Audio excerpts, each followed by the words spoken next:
Now, there's a lot of stuff I want to chop up game about. Let me see who's on the phone first before I get into what I have to talk about. What's up? Who's calling? What's up, Tariq? This is Chris from Atlanta again. What's up, Chris from Atlanta? What's on your mind, man? Okay, I find that when I'm around white people in like an academic setting, so when I'm in school or whatever, or in a work setting, I find that I get really like coonish, you know what I'm saying, like smiley and extra smiley and grinning a lot, and it's like kind of like instinctual, right? You know what I'm saying? And I know I get it from my mom. Now that I have knowledge of self, I'm trying to get out of that habit, and I was wondering if you had any advice on how to do that. And also, the white people that I work with and that I'm in school with now, they love me. You know what I'm saying? I'm that token dude now. Yeah. Because I've been smiling and grinning around them so much.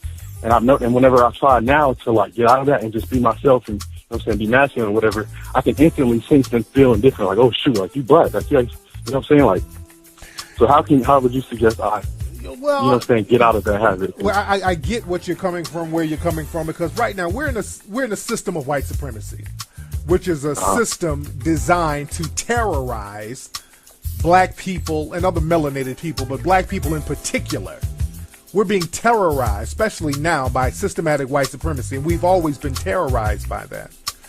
So when you're in a situation behind enemy lines, basically, where you're being terrorized, you have to come up with defense mechanisms around people who could potentially get your life ended.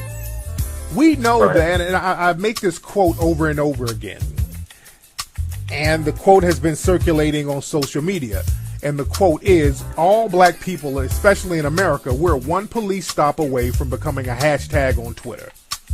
Exactly. And those in the dominant society, they could make up a lie about us or say anything about us, and it will be believed. They will have the benefit of the doubt living in a white supremacist society.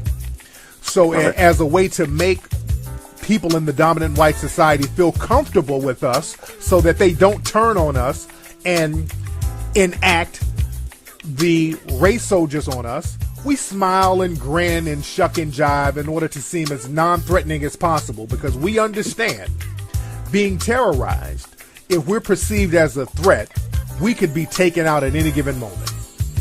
Right. So as long as you understand that part of the game, that'll help you out a little bit to help you understand why you're skinning and grinning, and just kind of wean yourself off that. You know, you're cordial. You can be cordial. You can be cool with everybody, but you ain't got to skin and grin.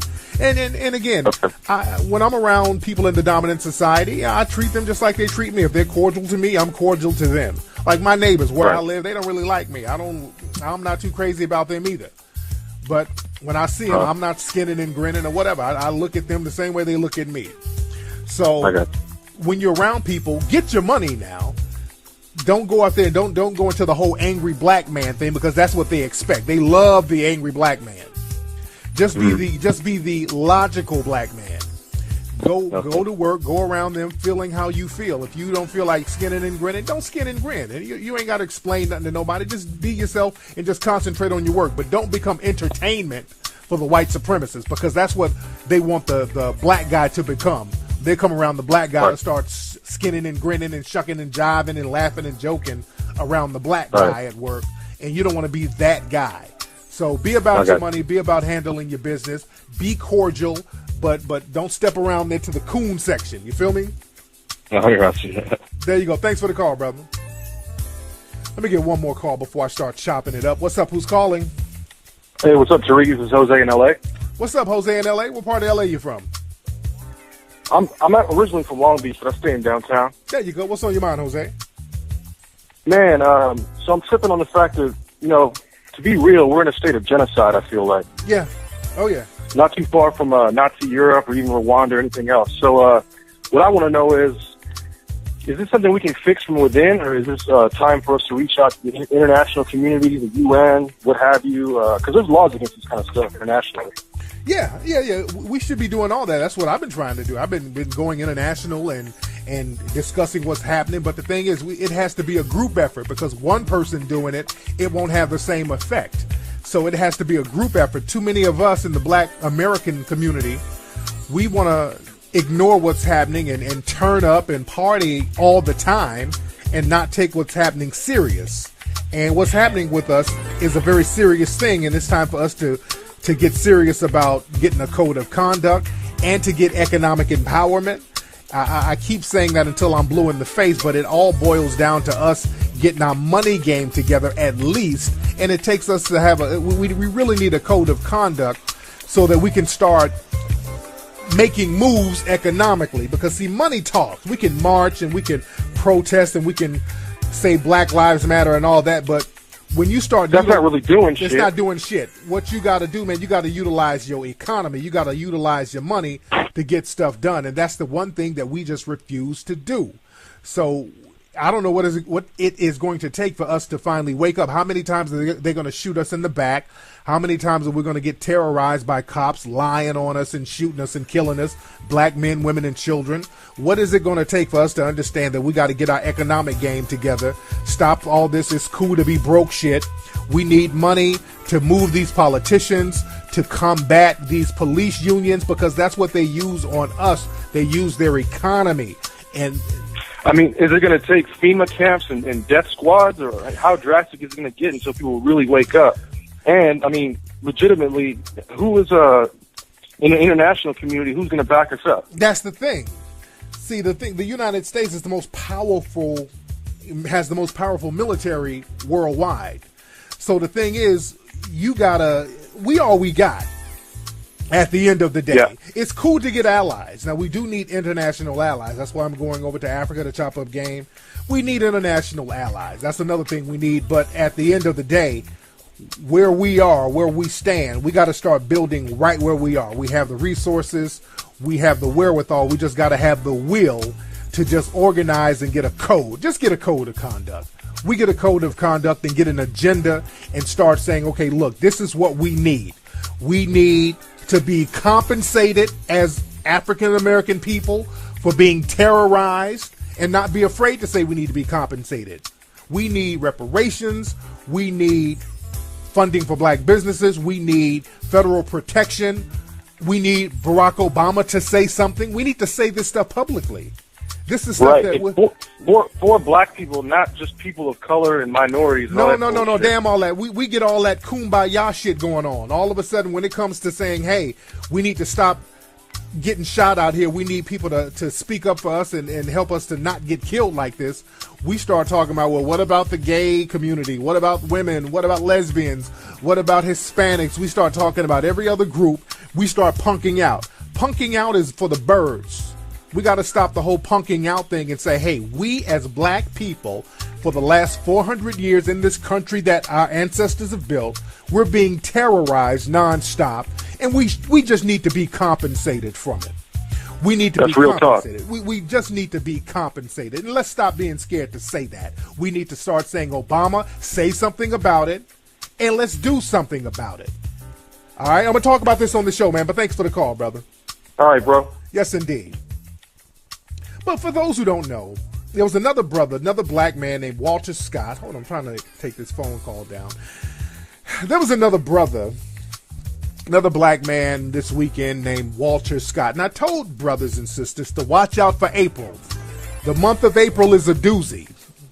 The month of April, the white supremacists, they go all out in the month of April. This is like a holy month for the white supremacists. And they have been showing their asses for the month of April. This brother, Walter Scott, over in South Carolina, this brother was pulled over by this race soldier pretending to be a cop. That's what our brother Neely Fuller calls them, race soldiers. He was pulled over for a broken tail light. He was pulled over for a broken tail light. And he got into some kind of scuffle with the cops. He ran, and the cop shot him 8 times in the back. And unbeknownst to the cop was being filmed. Now, the cop didn't know that he was being filmed at first, I don't think. The cop didn't know he was being filmed, because after the cop shot the brother in the back, the police officer went and got a taser gun that had fell on the ground, walked it over to the brother, and dropped the taser gun by the brother. And the official report, and remember, the cop didn't know that this was filmed. Nobody knew that there was video of this. Shout out to the person who filmed this, and I hope that person is safe. I'll get on that in a minute. But understand this, family. The cop, by the way, After the video of the incident came out, the cop was arrested and charged for murder. And the police chief in the city that this happened in, he seemed very reluctant. You know, all the police officers seemed real down about having to do this. And even in the reports I see, a lot of people are acting, and I'm talking about those in the dominant society, a lot of people are acting kind of under the weather about this whole situation. Like there's a reluctancy in going along with justice in this case. Like they don't want to have to see this guy be prosecuted, but he has to be prosecuted because the way he shot this brother was in cold blood and it's on video. But understand this. The reason why this cop, out of the many cops that have killed black people in cold blood who are unarmed, the reason why this cop has been charged with murder, it's not just because there's a video. Remember, there's a lot of videos of cops beating black people and killing them. There's video of cops killing Eric Garner. But the thing is, the cops at the time knew that they were being videotaped.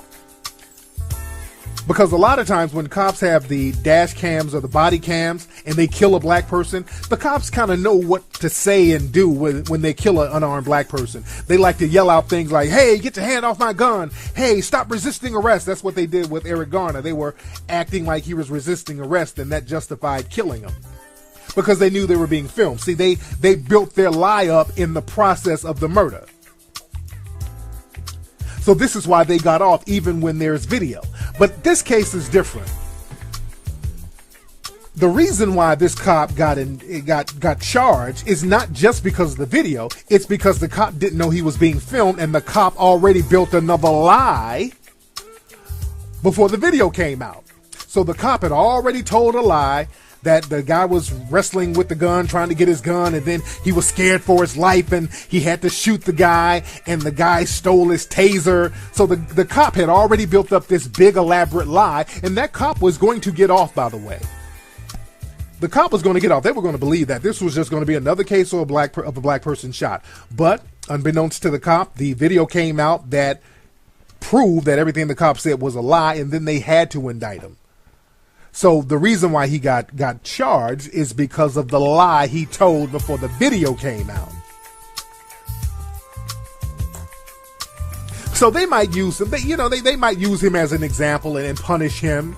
And let's be very clear. Just because this cop got arrested, that don't mean he's going to get off. Y'all got to understand how white supremacy works. White supremacy, they have a lot of tricks up their sleeve. They might give that dude a slap on the wrist. They haven't come up with a good lie yet. They can still, hey man, this is in the early stages. They can come up with a good lie. There was one cop who shot some brothers, I think in Ohio, and the cop said he don't recall shooting them. So the white supremacists, they get together and they build their lie, and then they'll roll with their lie. Just like they know Darren Wilson. They know Darren Wilson killed Mike Brown in cold blood. The white supremacists are not dumb. They understand that, but they roll with the lie. And another thing, a lot of these people out here, when you're filming these cops, you got to be careful. And I say be careful because not only are the cops potentially going to do something to you, but other white supremacists in this race war, because we're already in a race war. People talk about a race war is coming. We are already in a race war. Black people are getting gunned down on a regular basis. Unarmed black people are getting legally slaughtered in a so-called civilized, industrialized country on a regular basis, and it's based on race. It's not a coincidence that the majority of people getting shot down from all economic backgrounds, because they can't say it's just hood people, because this brother right here, Walter Scott, was driving in a Mercedes. So we can't just say that's going to happen to the hood people. All of us who are classified as black in this country are in danger because we are in a race war right now. We are in a race war. A race war is not coming. We are in it. When you get gunned down and killed on a regular basis like this, and all the people just happen to be black, there might be a couple of white sacrifices in the mix. But hell, even then, we've seen several cases where there's white people with guns shooting at cops and they still get taken in alive. But at this point, they're shooting black folks to kill so that you don't come back and sue. Because a dead person can't come back and say, okay, this person planted a gun on me, or this person planted a stun gun on me, or I'm not really a thug. So they're shooting to kill now over traffic violations. You're in a race war. Let's just get that clear. We are in the middle of a race war. We're being attacked, and it's racially based. It is not a coincidence that all of these black people are being killed who are unarmed, and it's not happening to white people or Hispanic people or gay people or East Indian people in the same numbers. But like I said, people who videotape this stuff, they got to be careful because, again, the white supremacists will target them as well. Just like the case of Eric Garner. The guy who videotaped Eric Garner getting killed, they've been targeting that guy. He's in jail now. They got him on some kind of humbug charge. They locked him up for some kind of minor infraction. And he came out saying that he's on a hunger strike while he's in jail because he found rat poison in his food. So even on the inside, they're trying to off that dude. I want y'all to look that story up. The guy who filmed Eric Garner, who did the videotaping, he's in jail now, and they're trying to kill that guy. They're trying to poison him. So the person who got this footage, he should be careful as well. And we got to start looking out for people who videotape stuff like this and bring justice. And I'm glad the guy who videotaped this, he did it in a smooth way. He wasn't on no attention whoring bullshit like a lot of us do. A lot of times we start videotaping some stuff that could be used to bring justice later on down the line, and instead of using it the right way, we want to attention whore and be on there shouting and yelling, "World Star! World Star!" You're just being real coonish. Sometimes just be cool and just get evidence and gather stuff and just be real cool with it. And stop trying to bring attention to yourself. And the guy who did it the right way. But again, man, we are in the middle of a race war. This is a race war we are in. And just because there are calm areas in the race war doesn't mean the race war is not on.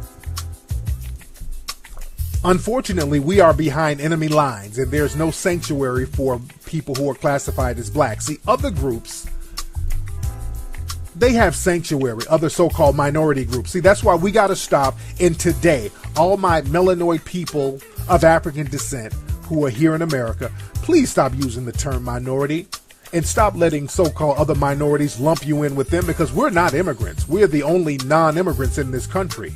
We actually built this country. We're not immigrants.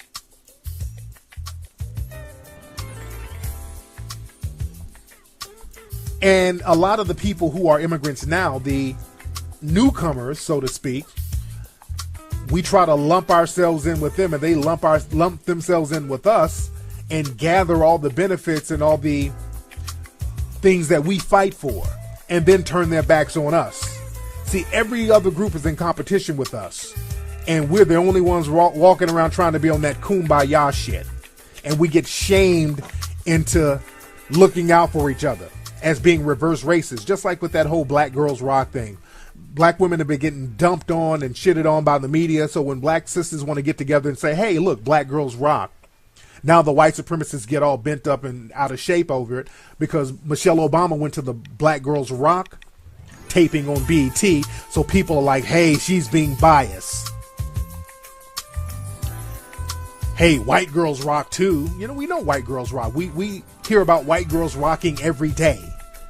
In every magazine, we see white girls rocking. On television, we see white girls rocking. In movies, we see the white girls rocking. And we always see sisters put in inferior positions. So we got to stop being ashamed and afraid of criticism from the white supremacists for looking out for each other, because we all we got. But the thing is, man, it's getting deep with this race war. There's another video that's being circulated around of this this guy who said he used to be a racist, this white guy, he calls himself the hillbilly something, the Dixie hunky something. He calls himself that. And there's a popular video that's been circulating of this guy. He said he's a former racist. He's a white guy. He said he used to be a racist, but then he did this video talking about how white supremacy exists and the white supremacists and white people are fearful of black people coming up and being successful. And he was talking about how white supremacy must go. We live in a white supremacy society. So he was saying a lot of stuff that Brother Neely Fuller's been saying, Dr. Francis Cress Welsing's been saying, that I've been saying, that everybody in Hidden Colors that we've been saying. That's basically it. And black people, we got a habit of when a person in the dominant society says something that we've been saying for years, all of a sudden we put extras on it. All right, we got a white supremacist admitting and owning up to white supremacy. Now, what is he and other white supremacists going to do about it?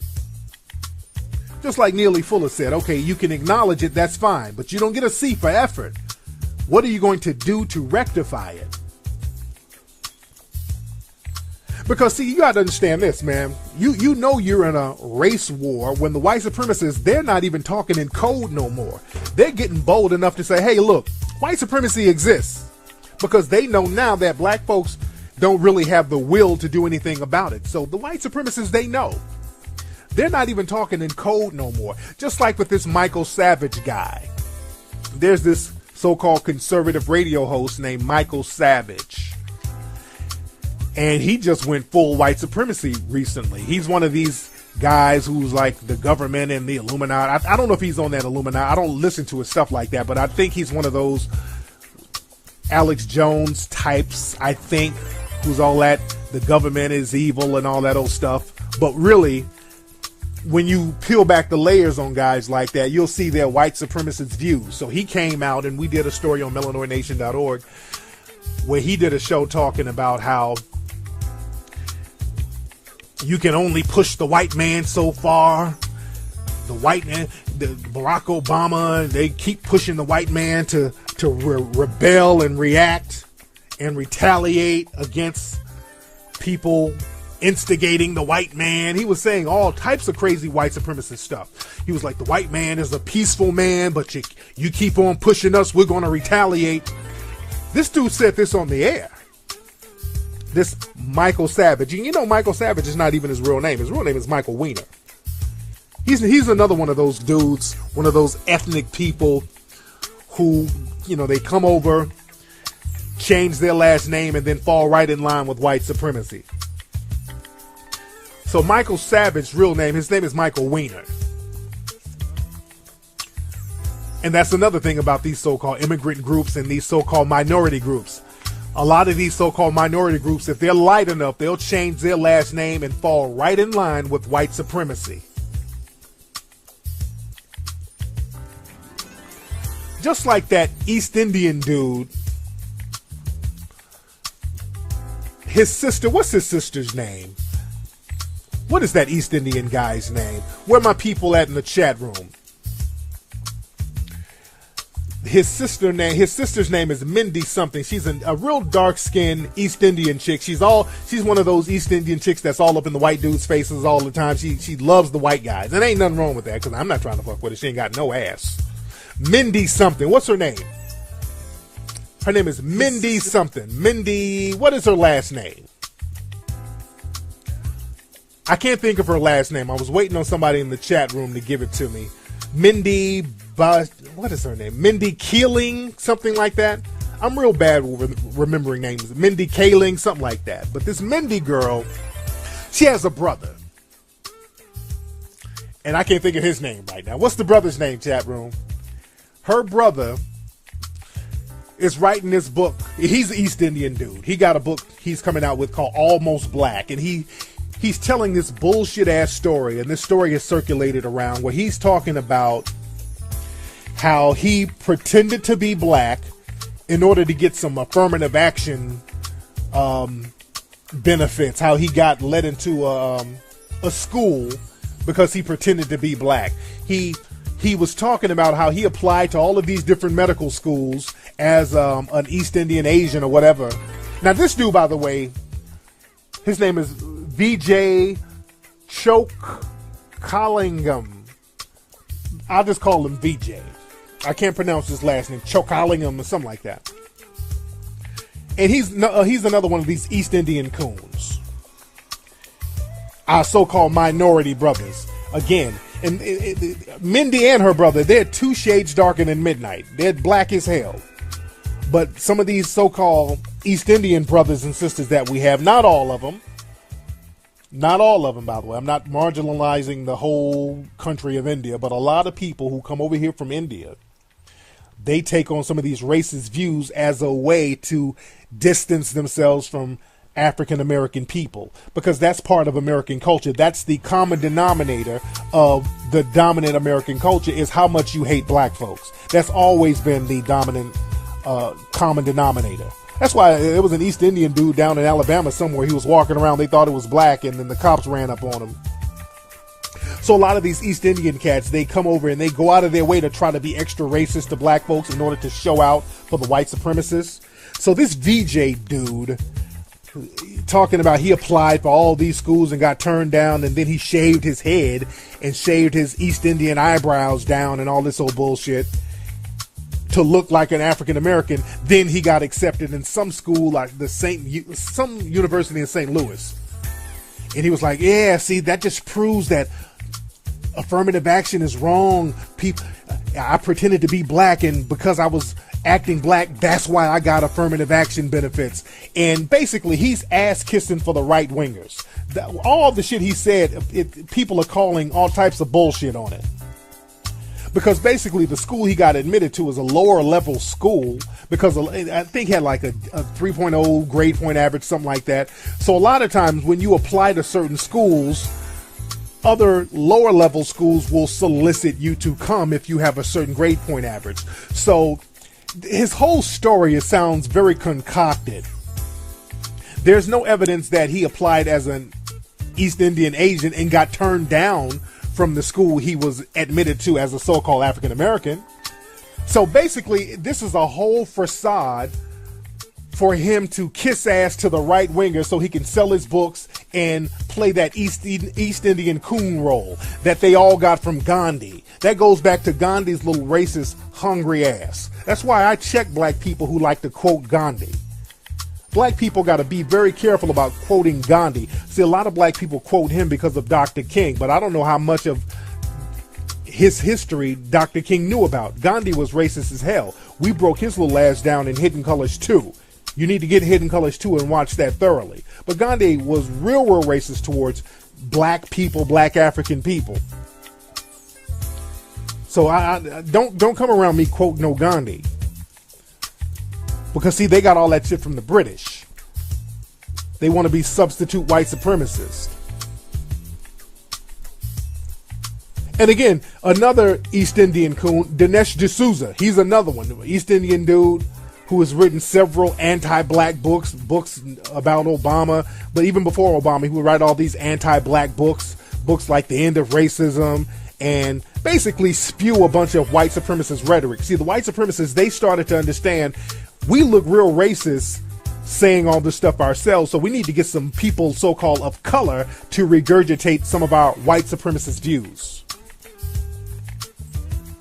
So Dinesh D'Souza is making a killing on the East Indian coon train. So now this VJ dude, he's trying to get his ticket on the East Indian coon train. That's why I'm cool on that whole minority shit. I ain't no damn minority. I'm a melanoid American classified as black. And we, as melanoid Americans who are classified as black, we have a very unique and special relationship with this country because we have a constitutional relationship with the country, and our ancestors built the country. And I get very offended by these little VJ dudes and all that, these people who come over, and all of these so-called immigrant groups. Let's just be real. If it were not for the youth in the early 1960s fighting for the civil rights of people of color, a lot of these folks would not be over here. African people over here, melanoid people, got hosed down, bitten by dogs.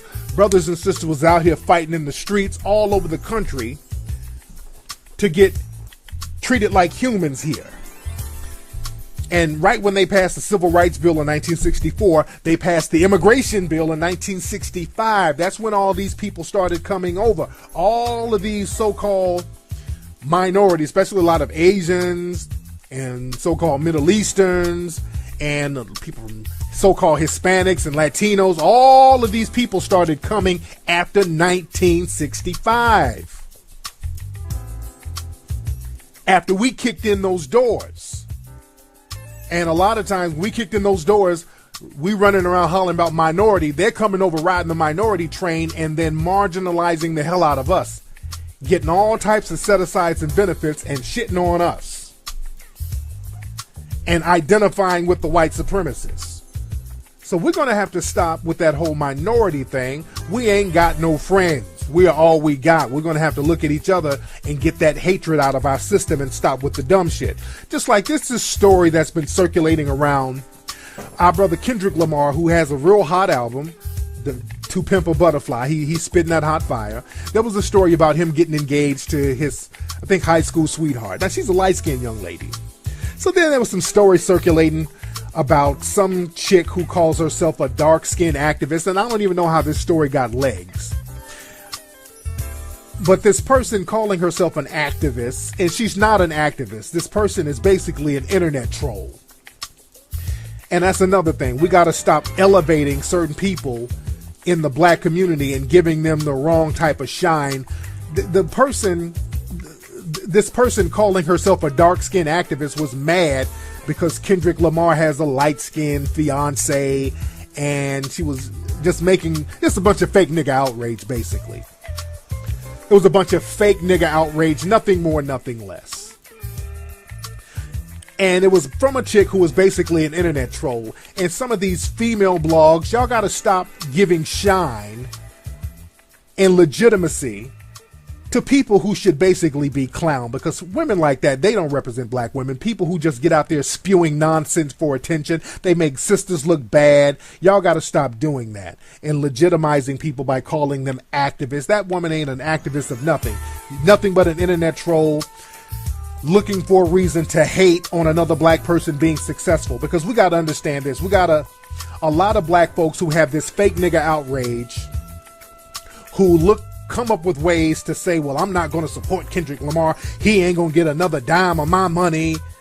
That's what this chick was saying because he has a light-skinned fiance. And I hear black people say that about other black people all the time. Man, I ain't going to give Tyler Perry no more of my money. I'm not going to give this person who's black no more of my money. Black folks always come up with ways to boycott other black people, but you will fight Asians and other people to give them their money. I saw a video earlier of a sister who was in a Asian nail salon out here in California.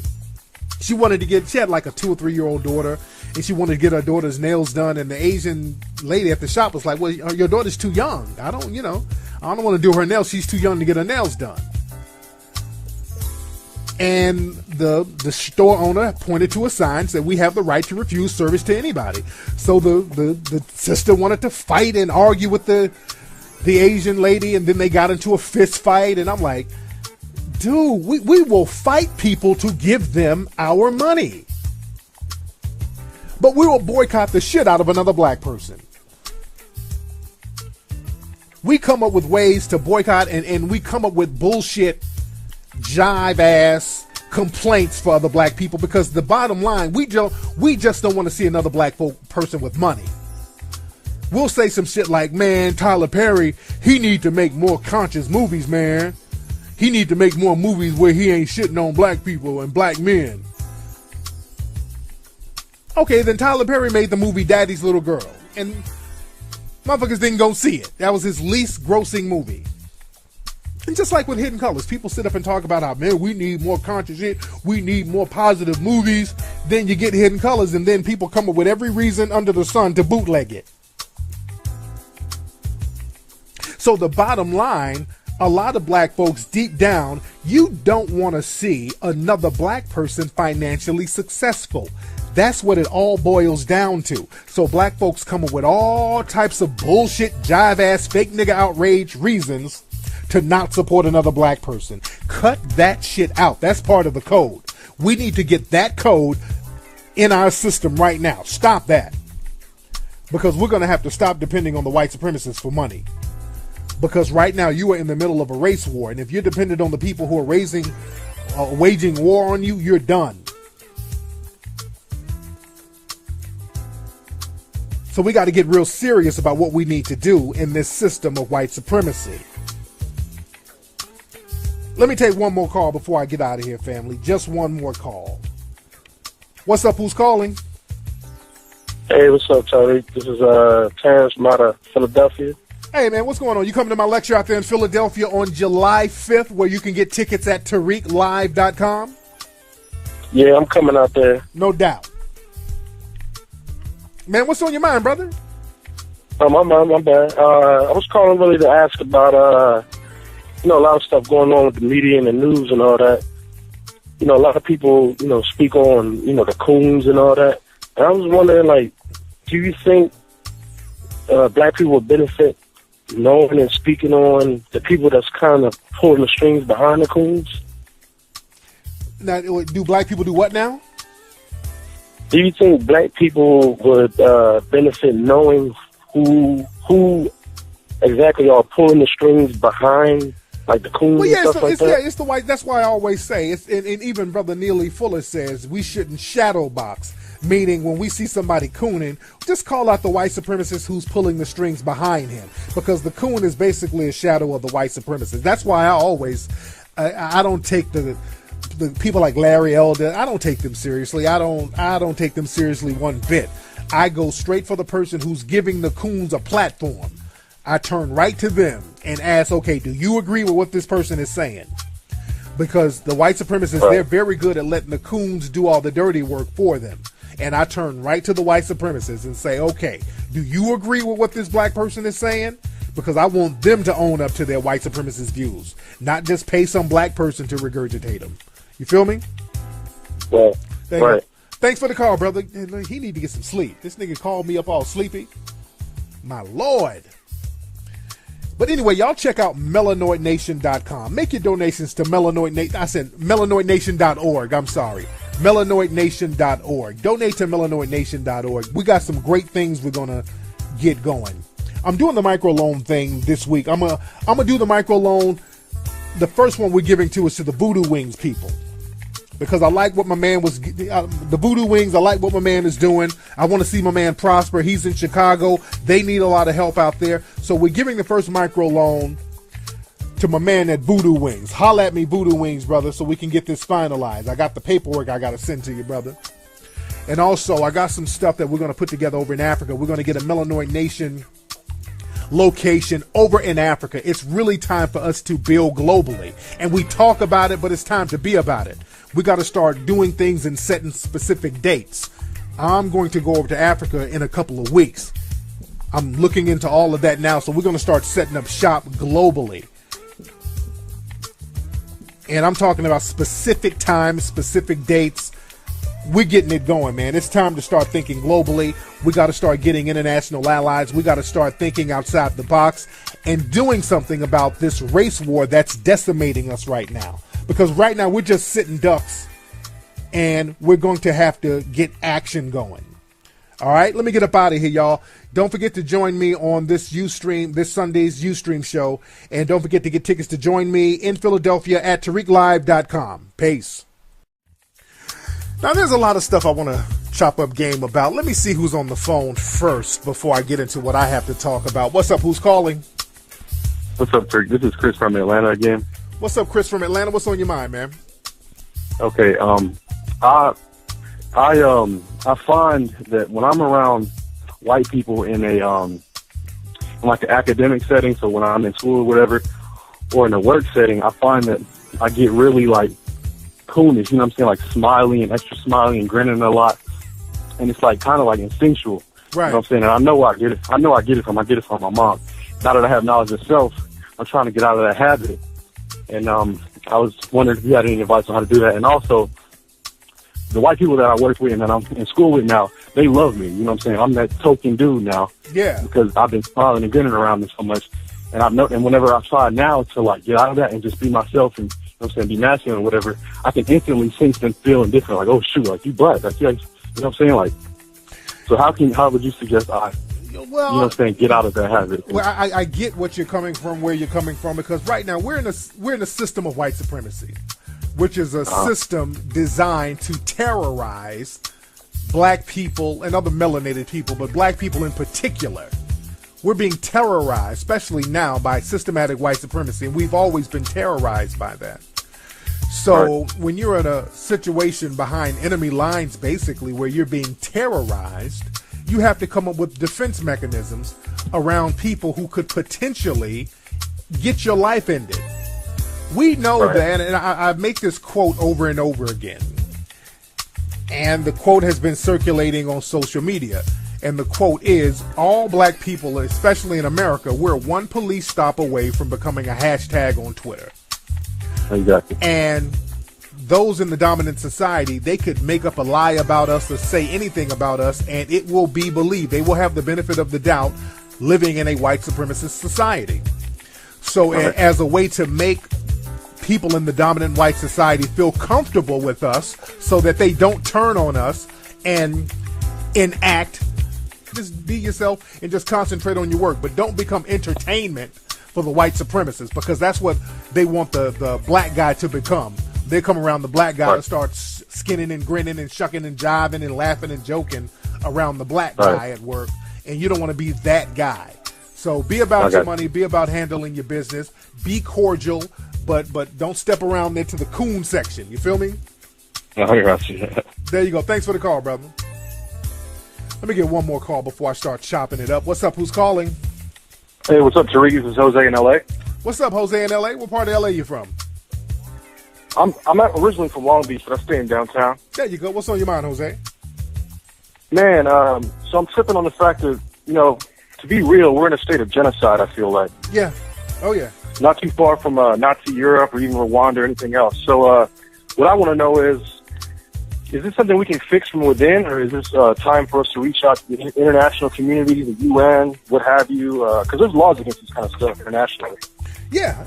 We should be doing all that. That's what I've been trying to do. I've been going international, and the race soldiers on us, we smile and grin and shuck and jive in order to seem as non-threatening as possible, because we understand being terrorized, if we're perceived as a threat, we could be taken out at any given moment. Right. So as long as you understand that part of the game, that'll help you out a little bit to help you understand why you're skinning and grinning, and just kind of wean yourself off that. You're cordial. You can be cordial. You can be cool with everybody, but you ain't got to skin and grin. And again, when I'm around people in the dominant society, I treat them just like they treat me. If they're cordial to me, I'm cordial to them. Like my neighbors where I live, they don't really like me. I'm not too crazy about them either. But when I see them, I'm not skinning and grinning or whatever. I look at them the same way they look at me. So when you're around people, get your money now. Don't go out there and don't go into the whole angry black man thing, because that's what they expect. They love the angry black man. Just be the logical black man. Go to work, go around them feeling how you feel. If you don't feel like skinning and grinning, don't skin and grin. And you ain't got to explain nothing to nobody and discussing what's happening. But the thing is, it has to be a group effort, because one person doing it won't have the same effect. So it has to be a group effort. Too many of us in the black American community, we want to ignore what's happening and turn up and party all the time and not take what's happening serious. And what's happening with us is a very serious thing, and it's time for us to get serious about getting a code of conduct and to get economic empowerment. I keep saying that until I'm blue in the face, but it all boils down to us getting our money game together at least, and it takes us to have we really need a code of conduct so that we can start making moves economically, because see, money talks. We can march and we can protest and we can say Black Lives Matter and all that, but when you start that's not really doing shit. It's not doing shit. What you got to do, man, you got to utilize your economy. You got to utilize your money to get stuff done, and that's the one thing that we just refuse to do. So I don't know what it is going to take for us to finally wake up. How many times are they going to shoot us in the back? How many times are we going to get terrorized by cops?